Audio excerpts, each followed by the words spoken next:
News national political correspondent Steve Kornacki. He's at the Big Word. Steve, talk about the numbers. What are you seeing?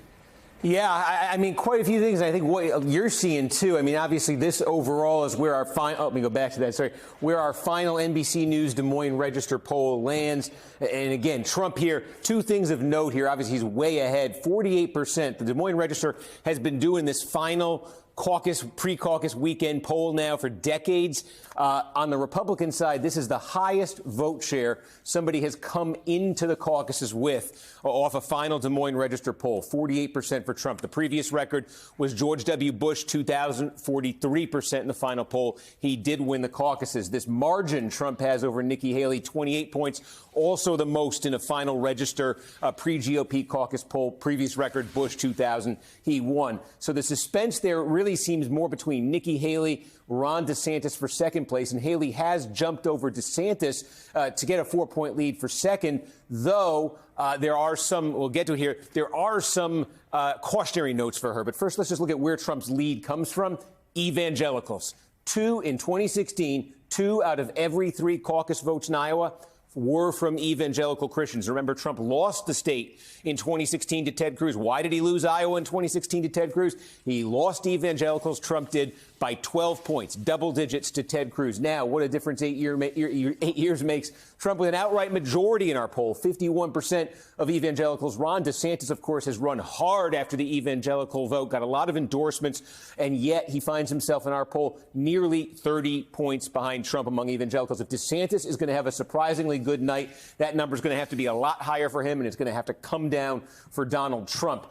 You see Haley in second place. Why has she managed to surpass DeSantis in the poll? This is the group that's powering her. Independent voters. They make up about 20% of the GOP caucus electorate. She's not leading, but she's within 4 points of Trump here. But independents, a big part of Nikki Haley's appeal here. The problem Haley has, though, is, look at this. Popularity with Iowa Republicans. You know, Trump obviously extremely popular. Look at the Haley number.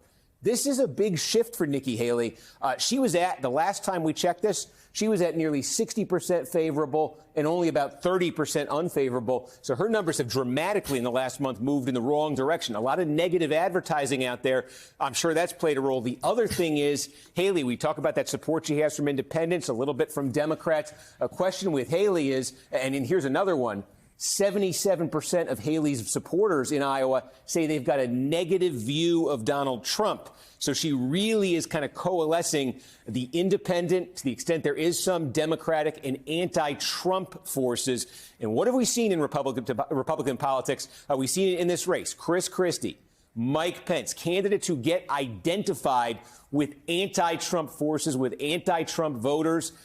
Pro-Trump Republican voters tend to turn on them. So seeing that big spike in Nikki Haley's unfavorable, I wonder if that has something to do with it, the fact that she's getting that kind of support from voters who don't like Donald Trump. And then there's that big X factor tonight, obviously, record low temperatures, wind chills. Will it bring down turnout? Will it cause any kind of a surprise here?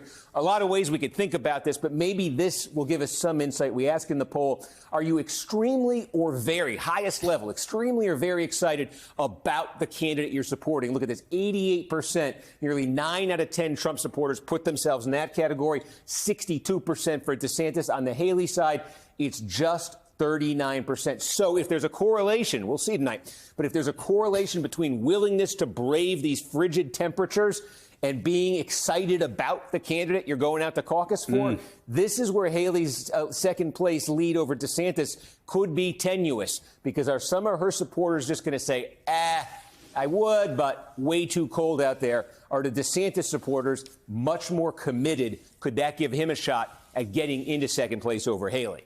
So 2024 officially beginning tonight. Voters will be voting, and we'll be watching Steve Kornacki track it for us. So Steve, as the results come in tonight, it's obviously it's a caucus, so it's different than a primary. Where are some certain areas you might be looking for, some telltale regions that could give us some clues as to which way the night might be heading, you know, and what might be showing us if the bad weather is playing a role? Yeah, so a good reference point, 2016. This is the last Republican caucus in Iowa. Remember Trump losing, Ted Cruz winning the state. Marco Rubio ran surprisingly well. So a couple of places you can point to here, first of all. For Donald Trump and for Ron DeSantis, There are a lot of counties like this, but I think this is the most significant. It's Sioux County in northwest Iowa. This is a deeply religious county. And you remember in 2016, there was initial skepticism, some hostility towards Trump among evangelical Christians. I mentioned he lost them statewide to Ted Cruz by double digits in 2016. Look at here. Trump didn't even make the top 3. This was Trump's worst county in 2016 in Iowa. There are 99 counties in Iowa. This, Sioux County, heavily religious, was Trump's worst. He got 11% of the vote here in 2016. Now, how much has that changed in 8 years? Is it enough for Donald Trump to be winning Sioux County tonight? Is it enough for him to be winning it in a landslide? If he's doing that, he is winning this state in an absolute landslide. If DeSantis is going to have any chance at any kind of a surprise tonight, this is the kind of county where he's got to perform very strong. Again, he's gone so hard after evangelical voters. He got Bob Vander Plaats, the leader of evangelicals in the state, to endorse him.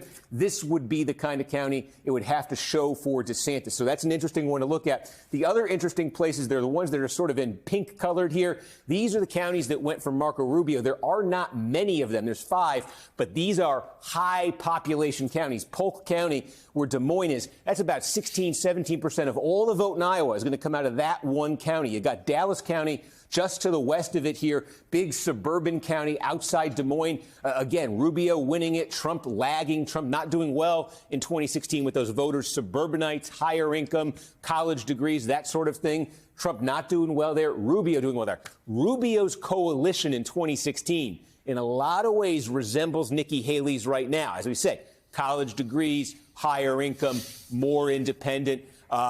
Rubio was able to take that and win these 5 counties and come close statewide. How is Nikki Haley doing in Dallas County here? Is she winning it? How is she doing in Polk County? How is she doing in Story County? That's where Ames is, Iowa State University. How about Johnson County? This is the most Democratic county in the state. It's where the University of Iowa is. But again, Trump didn't do well here. This was a gold mine, if you will, for Marco Rubio in 2016. These are the kinds of places Haley needs to be running well tonight.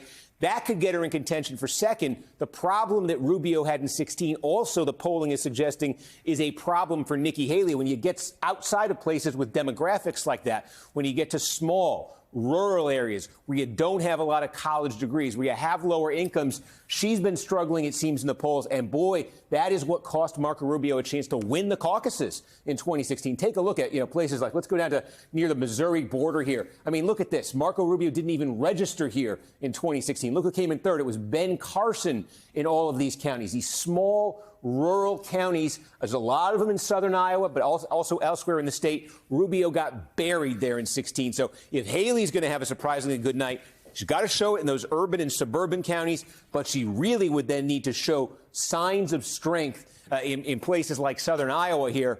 That would definitely get her in a second, and that would make headlines because it would show she's expanding on the base we're seeing in polls. Yeah, and I will tell you what, it is, boy, those maps show it so clearly. And of course, Steve, when you go to the general election, it's even more dramatic. Those Trump MAGA supporters are in rural America. I mean, it is bright red there. So it'll be fascinating to see. NBC's Steve Kornacki, as always, thank you so much.